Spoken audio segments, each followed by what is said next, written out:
Teaching is very tedious. Sometimes all you need is the beach. I know that timing is not perfect, but maybe you don't even have to swim, but just to walk through, to walk around and feel the sea breeze. The concept of beach is nothing other than an acronym that stands for best escape anyone can have. Sanibonani balingane mabhungu namatshitshi. Igama lami nguSpooky N isiZulu. Namhlanje senza umbhalo wobuciko obizwa ngokuthiwa Impi Yabomdabu Isethunjini, obhalwe ngu-JC Buthelezi. Siyaqhubeka nokufundwa kwesahluko se-13, kodwa-ke namhlanje sizohlaziya sicubungule sichaze umbuzo omude, inkomba uphawu lokuhlaziya olubizwa ngokuthiwa udweshu. Sizovula ekhasini lama-237 kufundeka ngalolu hlobo. Zalalela izinsizwa zakwangubane, zingamphazamisi uZithelile efunda. Ngendlela ayefunda ngayo uZithelile wayengajahi ukuze wonke amazwi angene kahle kubalaleli bakhe. Usizi nokudangala kwazinyundela izidlo. Abakwangubane babeze e-Old Country Buffet ngoba ngama$5 umuntu wayedla noma yini Lord uxolo wayedla noma yini into ayithandayo futhi aphinde lokho akuthandayo. Ngesikhathi sencwadi base bekudlile ukudla okumqoka, sekusele ukuba balandelise ngedessert kanye neziphuzo. Empeleni uHlanganisani wayephakathi no-ayisikhilimu kanti uVikizitha wayeseqala ukudla i-cheesecake. uHlanganisani waphefumula kuqala ngale ncwadi ngokuthi, "Uyithole nini le ncwadi uZithelile?" "Ngiyithole izolo," kuphendula uZithelile eyigoqa lencwadi. Kusho ukuthi awuzange ke ushayele ekhaya uzwe ukuthi isimo sinjani, kubuza yena belu uHlanganisani. "Cha, angilushayanga ucingo ngoba ngibone ukuthi kuhle nginazise kuqala bese ngishayela elalusha. Izolo ngixhumane noMarie van den Berg nge-email, ngimnxuse ukuba anginikeze imibiko ngoVukuzithathe nabantwana. Ngithe lapho ngibheka i-email yikhompyutha izolo kusihlwa ngathola impendulo kaMarie ithi, "Ngiyile elalusha, uVukuzithathe nabantwana bayaphila, noma lona omncane esaphathekile ngomkhuhlane, kungathi usemila abantwana. Siyabonga." Wenze kahle dadewethu, iyasebenza i-email. Sengathi bangaba baningi abantu abasebenzisa i-email. Kuhle manje siyoshaya ucingo laphaya emotweni, kusho uVikizitha eseqala ukubuyelwa ngamandla. "Ngeke kulunge lokho Mbomvu," kusho uHlanganisani. "Phela ngeke sikwazi ukukhuluma nabasekhaya sonke kanye kanye ocingweni lwasemotweni. Kuhle siye laphaya esigxotsheni. Ngizobathinta mina ekhaya, ngithi ngingaxhumana nabo bese nginidlulisela nani ezigxotsheni zenu ukuze sibezwe futhi sikhulume nabo sobathathu njengoba siye senze uma siseCalifornia nase-Iowa. Lihle lelo cebo mfowethu, masisale sesikuyeka lokhu kudla siyoshaya ucingo. Ithini inkosazana yamabomvu?" kubuza uVikizitha. "Kuhle konke zingane zakwethu, masihambe siyoshaya ucingo." Walushaya lwangena. NgeLesibili ekuseni ucingo yize bekungelesi-7 emini noma ntambama eMichigan. Ngenhlanhla labanjwa nguye uVukuzithathe owathi unina uye emhlanganweni wamanesi eBloemfontein. Babuzana impilo. uVukuzithathe wezwakala engumuntu ophilile nothakasile kunencwadi ababeyifunda. Ukukhuluma behleka bobathathu kwenza ukuba bangabe besayiphatha indaba yencwadi ayeyibhalele uZithelile. uVukuzithathe wayeloke babuza ukuthi benza kanjani ukuthi bakhulume bobathathu kanye kanye. Bamphendula ngokuthi yindaba ende leyo, naye uzoyazi uma esefikile kuleli. Kwathi lapho ethi baze bamkhumbule nabo embusweni wabo eMelika, uHlanganisani wambikela ukuthi akusekude ukuba bamhlangabeze eNew York ngoba usesitholile isikole esizimisela ukuba simthathe uVukuzithathe. Wathi nje kusenezingqinamba ezimbalwa, kodwa nakanjani uyobe eselapha ngoJulayi ozayo, khona ezobona ilanga elishona ngemuva kwelesi-9 ntambama. Bahlahla amehlo abanye bezwa uHlanganisane ekhuluma kanje. Wayengakaze ababikele ngamalungiselelo ayesekhuluma ngawo. Bavalelisa bezizwela nabo ukuthi uyithakasele imibiko yokuthi naye uza eMelika uVukuzithathe. Baphindela ezitulweni izihlathi ziphezulu. Babebuzana ukuthi yiyiphi le yunivesithi ethi izimisele ukwamukela uVukuzithathe. uHlanganisani wabaphendula wathi, uma isimo sinje sidinga ukuba sizinikele, siziphonse kwesikwenzayo. Mina angisenakho ukuhlehla kule ndaba yokulungiselela uVukuzithathe. Sengithe kuyalunga, ngakho kuzofuneka ngilungise. Sebephansi baqhubeka nedizethe, kanti uHlanganisani wabuye wayothatha isidikadika senyama yenkomo, amathanga 2 enkukhu kanye nedombolo, ngoba wathi le ncwadi ikuqede konke ayekudlile. Bonke bakubonga ukuthi akekho owavusa indaba yencwadi kuVukuzithathe. uZithelile waveza nokuthi kukhona incwadi ayeseyibhalele uVukuzithathe. Wacela ukuyifunda le ncwadi, abakubo bavuma. Le ncwadi yayibhalwe kanje. Lingani bami nanebafundi, okwanamhlanje sizogcina lapha. Ake sichaze, sicubungule, sihlaziye. Sizoqalisa ngokufingqa lesi sigejane samagama esiqeda ukusifunda manje. Sizosifingqa ngokubheka ukuvezwa komlingiswa onguHlanganisani. Siyazi ukuvezwa kwabalingiswa kuthinta okuthathu.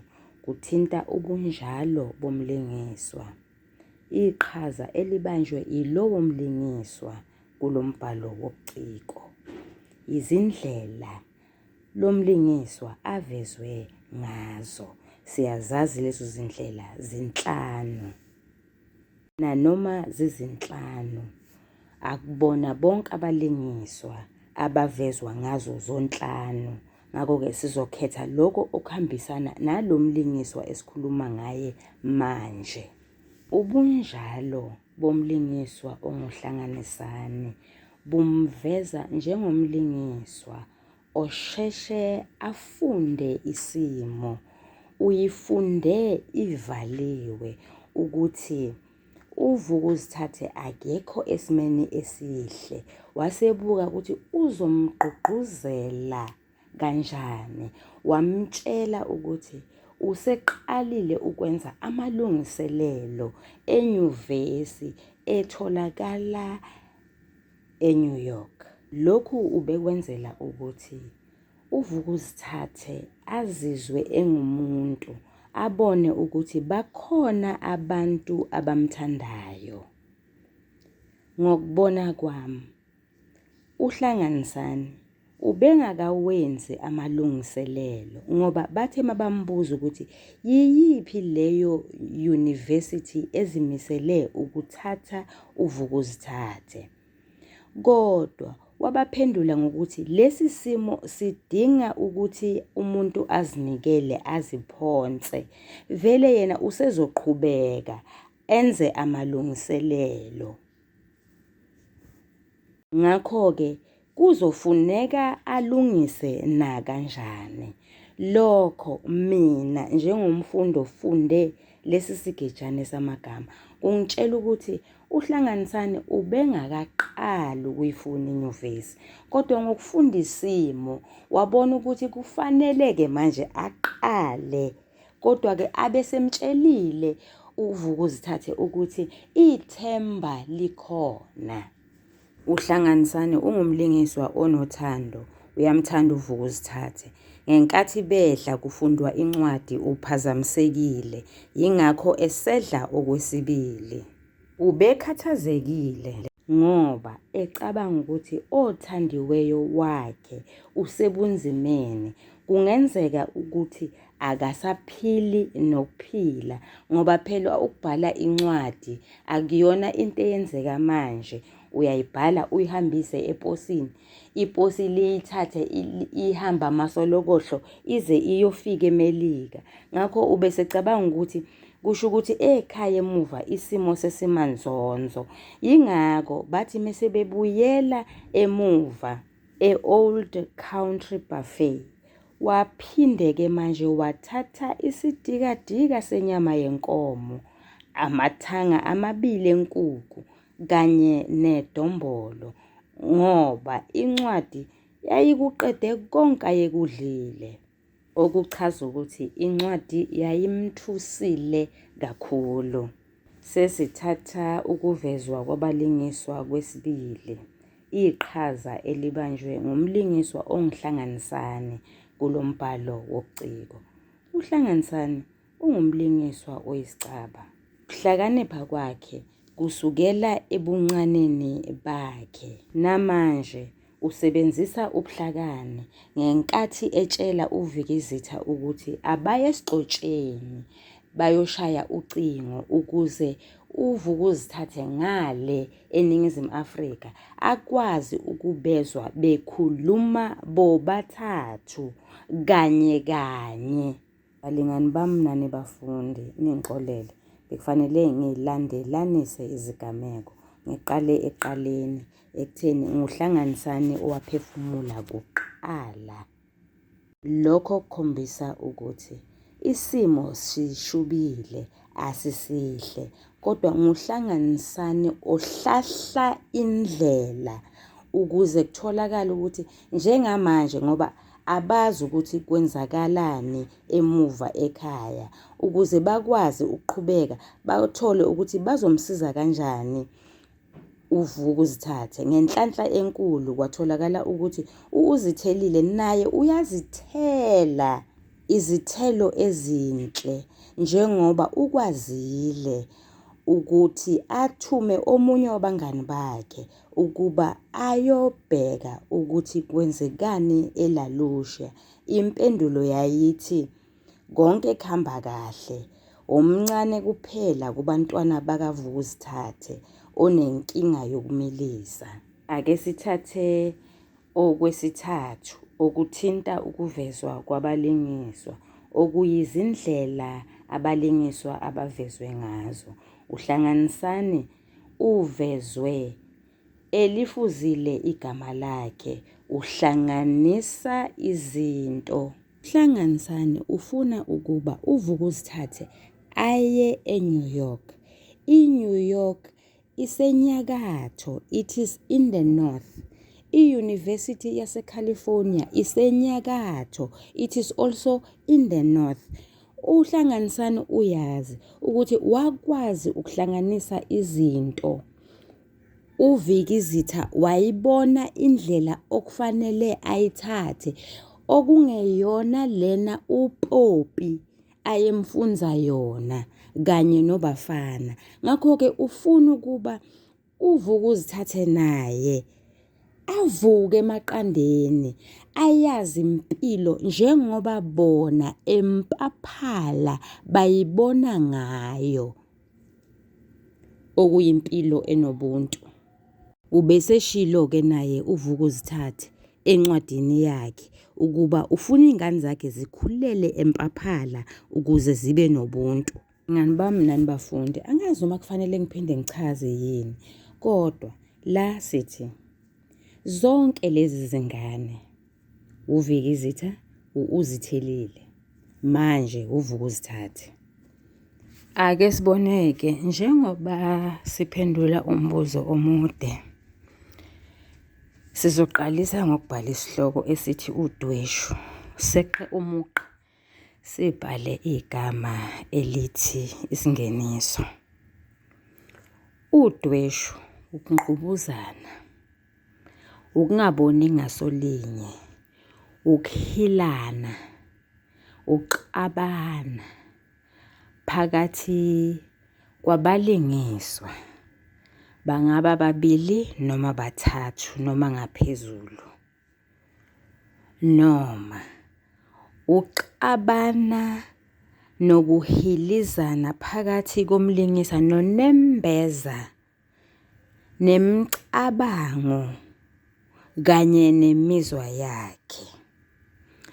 Yingakho nje sinezinhlobo ezimbili, udweshu lwangaphandle nodweshu lwangaphakathi. Udweshu lwangaphandle siyalubona phakathi kwabalingiswa ngoba bazobe bekhuluma. Udweshu lwangaphakathi asiluboni, sixoxelwa umbhali mhlawumbe ngokusebenzisa amagama athile noma ngokusebenzisa isu lokuchaza. Mlingani wami nawe mfundi, mase ngiqedile ukwenza njalo, ngeqe umuqa ngibhale igama elithi umzimba. Umbhali usethulela udweshu lwangaphandle phakathi kukaCele noBafana kubangwa izingane zikaLinono ezigulayo eziphethwe yisifo sendlala. Lolu dweshu luqubuka nje ngoba ababoni ngasolinye. Umalume kaBafana ukhumbuza uBafana ukuthi kungumsebenzi wakhe ukukhulisa lezi zingane. uBafana wala uyaphiphitha uthi beke ngekho ngenkathi uLinono namasoka akhe begila imikhuba, ngakho-ke akayingeni nje sanhlobo le ndaba le. Simbona esebhakaza isicapha exoshisa uninalume wakhe okomgodoyi. Udweshu phakathi kukaCele noBafana luyaqhubeka. Lolu udweshu lwangaphandle. Qhutshwa ukuba uphinde wabuya uCele ngakusasa ngoba ecabanga ukuba njengoba bebengavumelani izolo, mhlawumbe uBafana ulale waphenduka okwendoda. Mhlawumbe useshintshe indlela acabanga ngayo, kanti akunjalo. Baphinde baphikisane futhi okwesibili. Ibona uBafana etshela umalume wakhe ngo-affordability, emtshela ngamaSulumane, amaMuslim phela. Ubezokwenzani kodwa uCele ngalezo zinto lezo ngoba yena ubenenkinga yokuthi emuva le ingxabano phakathi komuzi wakwaCele kanye nonesi emtholampilo ibinkulu kabi. kubangwa ukuthi lezi ngane azikudli ukudla okunomsoco. Umbhali usethulela udweshu lwangaphandle phakathi kuka-uZithelile owayeneminyaka eyi-12 noKhanjana kubheka. uKhanjana ubengazi ukuthi uyazithela ngenkathi esukela uZithelile ephinde eqhuqhuzelwa abafana abebethi akashaye le ntombazana, akunantombazana ezodelela umfana kuleso sigodi sakubo. uZithelile akamshayanga uKhanjana wamhlolela. Wacabanga nokuthi apoqoze kwale khanjana lakhe. Waphinde wathi ngcono angenzi kanjalo. Waseqonda ngqo kuzikhinkili zakhe efuna ukuziqhwabaza ngenduku. Abafana labo abambamba ngoba bebona ukuthi uzobulala ubudoda bukaKhanjana. Umbhali usethulela udweshu lwangaphandle phakathi kukahlanganisani nabafana ayefunda nabo osikhumbuzo, noma singabezwanga behilizisana ngamazwi noma ngenkulumo, kodwa isimo nezinto zenziwa kuhlanganisani ziyakhombisa ukuthi la kuqatshenwe, la akubonwa ngasolinye. Abafana bamupha amagama uhlanganisani. Babembiza ngondishana, ngongajana, ngongubondala. Osikhumbuzo laba baphinde bamsola ukuthi kungenzeka ufunda ngomuthi, uyaquma, uyabhenyiswa, uyakhothiswa ancindiswe, kushaywe izinhlanga ze-mathematics neze-science kanye nesingisi ngoba wayephasa kahle. Bagcine sebelimaza nebhayisikili lakhe, bembobozela isondo lebhayisikili. Phela Nkosi yami ufika ngalo lebhayisikili esikoleni, yingakho nje wagcina ebizwa nangokuthi ungubhayisikili. Umbhali usethulela udweshu lwangaphandle phakathi konesi abasebenza noPopi ongunkosikazi kabafana esibhedlela. Baphikisana ngokuthi kungani izingane zikaLinono zingathathwanga kwaNgubane ngoba ngokomthetho ezakhona kwaNgubane. Umbhali usethulela udweshu lwangaphandle phakathi kukaPopi nobafana ocingweni. Bakhuluma ngendaba kaCele ukuthi ubezokwenzani. Ngenxa yokuthi uPopi uye akhulume amazwi aziswana, ubafana ubese eziqhelisa, eba yisiqhingi, abe kude ngokomcabango, ngokothando, ngokuphathana kahle, ngokokuba yimbumba nonkosikazi wakhe, aqhele kakhulu. Umbhali aze athi uma uPopi esekhuluma ubafana ubegoqana okweshongololo azithulele ede ethi ngiyezwa Popi, ngikuzwa kahle Popi. Vumeleni balingani bami nani bafundi ukuthi ngisebenzise i-allusion okuyisimo sokukhuluma esisha. Ngithi lapha uPopi bekunguyena ogqoka ibhulukwe. Umbhali usethulela udweshu lwangaphandle. Sibona uNgubane ubafana ebavumula elwa no-euthanasia. Kubangwa indaba yokuthi uyithatheleni imoto kaMiss Hawkins ngaphandle kwemvume. Balingani bami nani bafundi, bengizothi uma sengiqedile ukuxoxa ngodweshu lwangaphandle bese ngixoxa ngodweshu lwangaphakathi. Yini ngigcina lapha? Ngigcina lapha ngoba ilapha la sagcina ukufunda khona. Yize manje sifunda isahluko se-13, kodwa ngibone kufanele ukuthi ngingasuki la bese ngiyoxoxa ngokwenzeka phakathi kukaPoppy noVikizitha ongu-euthanasia esahlukweni se-13. Lokho kuzokwenza ukuthi abafundi bangakulandeli ukulandelana kwezigameko. Ngiyema lapho. Umbhali usethulela udweshu lwangaphakathi. Usebenzisa amagama athi amxazululele lenkelenkele negama elithi kwamxaka. Umbhali la usethulela lolu dweshu kucele ngaphakathi. Ucele ufisa sengathi kungaba nabantu njengoba kwenziwa kusikompilo lwabantu abansundu ukuthi uma ngabe kukhona okuxakayo bese ukutshela abaseduze.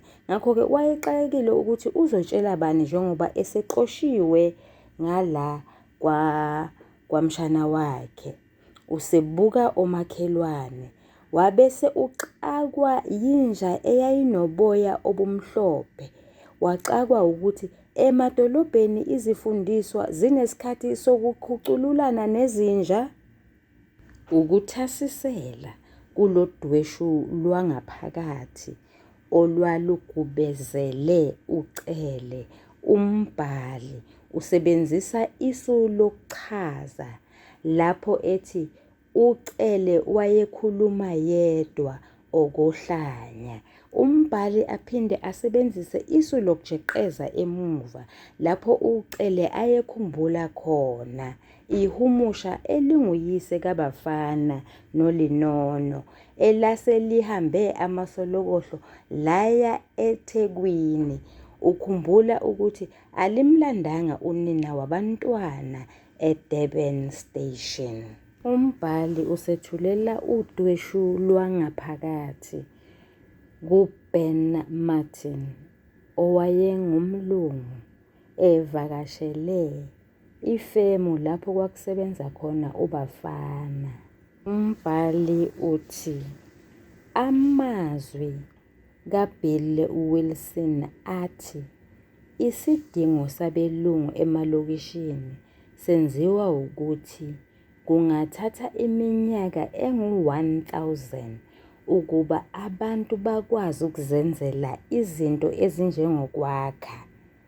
Siyamethusa uBen Martin. UBen Martin uyashaqeka ngenkathi ezwa umuntu omnyama ofundile noyikholwa ekhuluma njengobafana. Ngokubukela abantu abansundu okungabantu besikhumba esifana nesakhe phansi, ebukela izikolo zabo phansi, amasonto abo angawaniki ndawo kanye nemihlangano. Lokhu kwenza uBen Martin abone ubafana engumlungu omnyama. Bona udweshu lwangaphakathi ubafana wethuka ubala. Usuku lwakhe aluluhle. Kwakuqale ngemoto kaMiss Hawkins, manje sekulandela imali kamaxakushe. Indaba ka-euthanasia ayimphathi kahle. Umuzi wakhe wawupholile kodwa ngoba yena engqondweni wayengekho esimeni esihle, wayezwa sengathi kushisa kakhulu, ejuluka ubala. Yikho nje wagcina ephumele ngaphandle. Laphayana ekhasini le-115 esigabeni sesine, umbhali uthi amagenugenu emicabango eyayingqubuzana ngaphakathi kwakhe athi makathinte abameli bakhe, kodwa wazikhuza. Wayengazi ukuthi uzothi mabenzeni, kuphi, obani. Mngani wami nawe mfundi, angizukuqhubeka nokufunda sonke lesigaba. Masiqhubeke nokuphendula umbuzo. Njengoba ubafana ubejuluka ubala engaphakathi endlini, aphumele phandle ukushisa kuthi bhe, abuyele ngaphakathi endlini. ahlangane neBhayibheli likanina leli elaphiwa uPopi njengesipho. Umbhali uthi, ukubona nje lelo Bhayibheli lelo kwamethusa ubafana. Uthuswa ukuthi uma kungenzeka ukuthi umsakazo ububika ukushona kwendodana yakhe, kuyochaza ukuthi kuyofuneka kube nomlindelo, kanti yena ukuvula nje iBhayibheli wakugcina kudala eminyakeni eyi10 noma ngaphezulu eyedlule. Balingani bami nanebafundi, bengizothi uma ngiqeda ukwenze njalo bese ngeqa umugqa ngibhale igama elithi isiphetho. Isiphetho uvo lomfundi. Kungakuhleka umfundi ahlale phansi abese phetha, kodwa aye embuzweni ngenhla ukuze ayobona ukuthi ububekwe kanjani. Bese thatha lawo magama lawo awasebenzise ekukhandeni esakhe isiphetho. Ngiyabonga, niyathandwa.